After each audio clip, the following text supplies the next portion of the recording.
ठीक।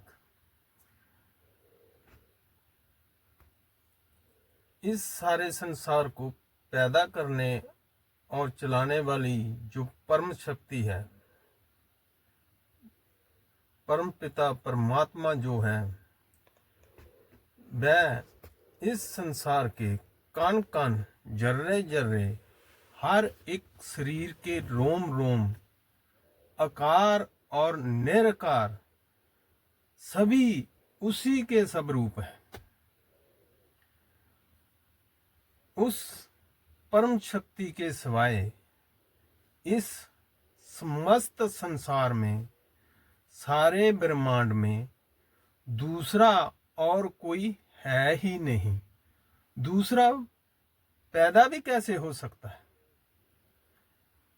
अब जब इस सारे ब्रह्मांड में परमपिता परमात्मा ही है, तो फिर विचारने वाली बात ये है कि आदमी और परमपिता परमात्मा या परम शक्ति के बीच जो दूज और दूरी है, ये किसने और कैसे पैदा हुई है, इस पर हम विचार करेंगे। आदमी जो है वो अपने आप को अलग और परमात्मा को अलग समझता है, जबकि उस परम पिता परमात्मा या परम शक्ति के सिवाय इस संसार में दूसरा और कोई है ही नहीं।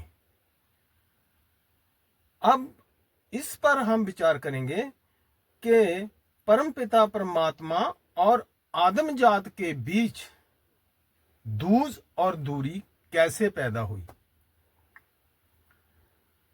मेरे विचार में जो आज तक मैंने समझा, जाना या जो कुछ भी देखा, मेरे विचार में ये दूज और दूरी सिर्फ ऊपर वाले परमात्मा की वजह से हुई है कि ऊपर वाला परमात्मा अलग है और हम नीचे वाले हैं। इसके कारण आदमी और परमात्मा के बीच दूज और दूरी पैदा हुई है। अब विचारने वाली बात यह है कि ऊपर वाले परमात्मा की सबसे पहले खोज कह लो या कल्पना कह लो, किसने, कब, कैसे और किस आधार पर की थी, बात ये विचारने वाली है कि ऊपर वाले परमात्मा की सबसे पहले खोज या कल्पना किसने, कैसे और किस आधार पर की थी, इस पर हम विचार करेंगे।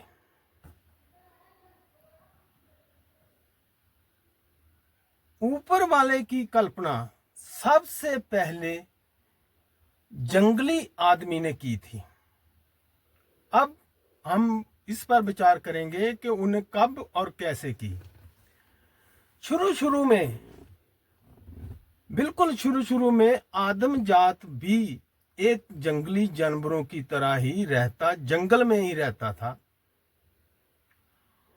और जंगली जानवरों के साथ जैसा ही इसका जीवन था। और इसे रात को सबसे अधिक मुश्किल रात को आती थी तब,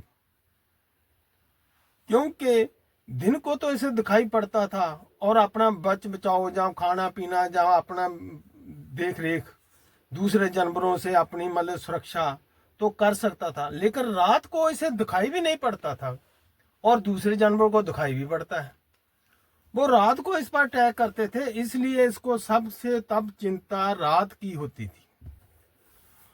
और इसने फिर मतलब कि तब आदमी को शुरू में मतलब कि जो दिमाग है, चाहे पशु का हो, चाहे आदमी का हो, चाहे किसी का भी हो, जंगली जानवरों का दिमाग आज भी 100 रुपये में से, मतलब अगर दिमाग 100 रुपया मतलब भी होता है तो उसमें से 10-12 पैसे ही चलता है। किसी का 10 पैसे चलता है, किसी का 12 पैसे चलता है। तब आदमी का भी, जंगली आदमी का भी 10-12 पैसे ही शुरू में दिमाग चलता था। फिर इसका दिमाग थोड़ा थोड़ा चलना शुरू हुआ। उसके अलग विषय है वो, फिर कैसे चला वो अगली केस में हम विचार करेंगे। पहले हम इस पर ही विचार करते हैं कि ऊपर वाले की कल्पना इसने कब, क्यों और कैसे की। जब इसका थोड़ा थोड़ा दिमाग चलने लगा, तो दिमाग जब चलता है तो वो सवाल खड़े करता है। पहली बात, जब इसका दिमाग चला थोड़ा सा भी, मतलब मान लो 100 रुपये में से 40-50 पैसे ही चला था, तो इसने मतलब सोचना शुरू किया कि दिन रात कैसे बनते हैं, रात क्यों होती है, दिन कैसे बनता है, ये रोज नया सूरज इधर से कौन निकालता है, रात को चांद कभी पूरा होता है, कभी बड़ा होता है, कभी आधा होता है, कभी छोटा होता है, कभी बिल्कुल ही खत्म हो जाता है, ये कौन करता है। आकाश में तारे रात को कोई खिलारता है, कौन खिलारता है, और दिन होते में सुबह इकट्ठे कर लेता है। इस तरह के सवालों ने इसके दिमाग में मतलब भी उठने शुरू हुए। फिर ऊपर बादल कौन करता है, और बादलों के बीच रोशनी जो बिजली चमकती है वो कौन चमकता है, वो कौन करता है, और उनके बीच जो गर्जना पैदा होती है, जो आवाज पैदा होती है बादलों में, वो कौन करता है, और ऊपर से बारिश फिर कौन करवाता है, कभी ओले पड़ाता है, कभी बारिश करता है, ये सब कौन करता है। और कौन के जवाब में ही इसने ऊपर वाले की कल्पना की थी। मैं ये नहीं कहता कि आप मेरी बात को मानो, लेकिन इस पर विचार करके बताओ, अपने प्रूफ करो कि ऊपर वाले की सबसे पहले कल्पना कब, क्यों और किसने की थी। मेरे विचार में मैंने बता दिया कि ऊपर वाले की कल्पना जंगली आदमी ने अपनी अज्ञानता के कारण दिन रात कैसे बनते हैं,